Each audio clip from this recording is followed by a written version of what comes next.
A ver, ¿les ha pasado que de repente, en una junta, empiezan a hablar de finanzas y sienten que cambiaron de canal? Bueno, pues justo hoy vamos a traducir todo ese rollo. Vamos a quitarle el misterio a las finanzas para todos los que, aunque no seamos contadores, tomamos decisiones clave todos los días.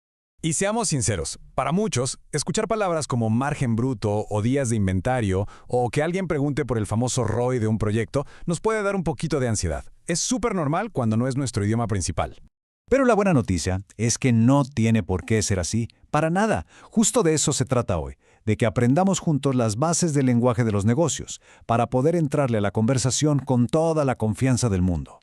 Muy bien, pues entremos de lleno a la primera parte. ¿Cómo hablar el idioma de los negocios? Y ojo, esto no es solo para la gente de finanzas, ¿eh? Es una habilidad clave para cualquiera en un puesto de liderazgo que de verdad quiera generar un impacto. Y para que veamos qué tan común es no cachar todo esto, chequen este número. 38%.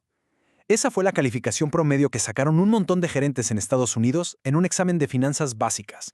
O sea, es una calificación reprobatoria en cualquier escuela. Y el punto es este, y la cita lo dice perfecto.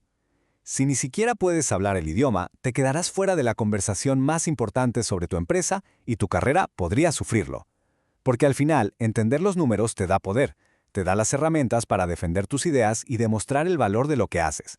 Bueno, el vocabulario de este idioma se resume básicamente en 3 documentos. Vamos a conocer los 3 estados financieros que son la base de todo. El primero es el balance general. La mejor forma de verlo es como si fuera una foto, una selfie financiera de la empresa en un momento exacto. Por un lado, te muestra todo lo que la empresa tiene, sus activos, y por el otro, todo lo que debe, sus pasivos. La diferencia es el capital de los dueños, y la regla de oro es, activos es igual a pasivos más capital.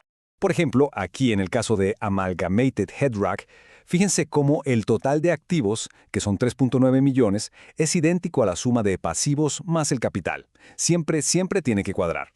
Si la empresa pide un préstamo de 100,000, pues claro, su efectivo sube, pero su deuda también, y la balanza se mantiene perfecta. Ahora, si el balance era una foto, el estado de resultados es como la película. Nos enseña cómo le fue a la empresa a lo largo de un tiempo, ya sea un trimestre o un año entero. La fórmula es bien sencilla. A todo lo que entró, le restas todo lo que gastaste, y eso es igual a tu utilidad neta. Por eso le dicen también el estado de pérdidas y ganancias, o P&L. Aquí, en el de Amalgamated Headrock, por ejemplo, vemos las ventas totales, luego le restan lo que costó hacer los productos y ¡pum! Ahí tenemos la utilidad bruta. Eso ya nos dice qué tan bien estamos produciendo. Luego se quitan más gastos y al final de todo, después de impuestos, llegamos a la línea que todo mundo quiere ver, la utilidad net. Y por último, el tercer documento, que a menudo es el que menos se entiende, el estado de flujo de efectivo. Piénsenlo como el detective financiero. Nos cuenta la historia real de dónde salió y a dónde se fue cada peso en efectivo. Su chamba es conectar la utilidad que vimos en la película con la lana que de verdad hay en el banco. Y lo hace de una forma muy ordenada, separando el dinero en 3 grandes categorías. Primero, el efectivo que viene de la operación, o sea, del negocio del día a día. Segundo, el de inversión, que es la lana que se usa para comprar cosas como máquinas o que se recibe por venderlas. Y tercero, el de financiamiento, que es el dinero que entra por préstamos o por vender acciones. Y esto nos lleva a uno de los puntos más importantes y una de las trampas más peligrosas en los negocios, la diferencia entre tener utilidades y tener efectivo. Es importantísimo entender que ser rentable no es lo mismo que tener dinero. Para que quede súper claro, conozcamos a la panadería Sweet Dreams Bakery.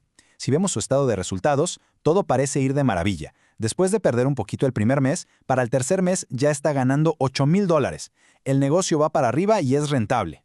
Pero agárrense, porque aquí viene el drama. Miren su saldo de efectivo. A pesar de las ganancias en papel, su dinero en el banco se está desplomando.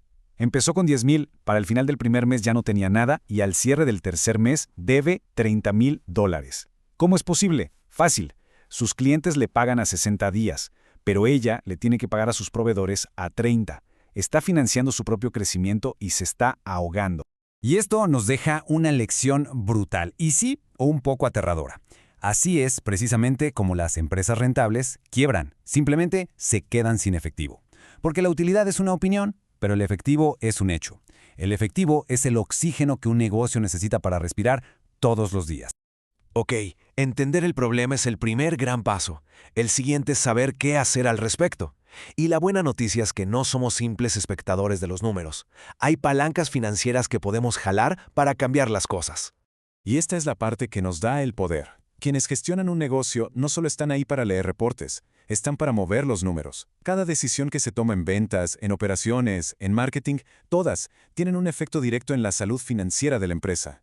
La primera palanca importante son los días de ventas pendientes de cobro, o DSO. Es, en cristiano, cuántos días en promedio se tarda una empresa en cobrar después de vender algo. En un restaurante donde la mayoría paga al momento, quizá no parece tan grave, pero ¿qué pasa con los eventos para empresas o el catering? Cada día que se tarden en pagar esa factura es dinero que el restaurante no tiene para la nómina o para los proveedores. La segunda palanca son los días de inventario, o DII, y en un restaurante esto es oro molido. Mide qué tan rápido se usan los ingredientes. Cada cosa en el refrigerador o en la despensa no es solo comida, es dinero congelado en un estante. Dinero que además se puede echar a perder y convertirse en una pérdida total. Reducir el inventario a lo necesario libera ese dinero y evita el desperdicio. Entonces, imagínense 2 restaurantes. Uno con facturas de eventos que cobra a 90 días y con los refris a reventar de inventario, ese siempre va a estar con el Jesús en la boca, batallando por lana.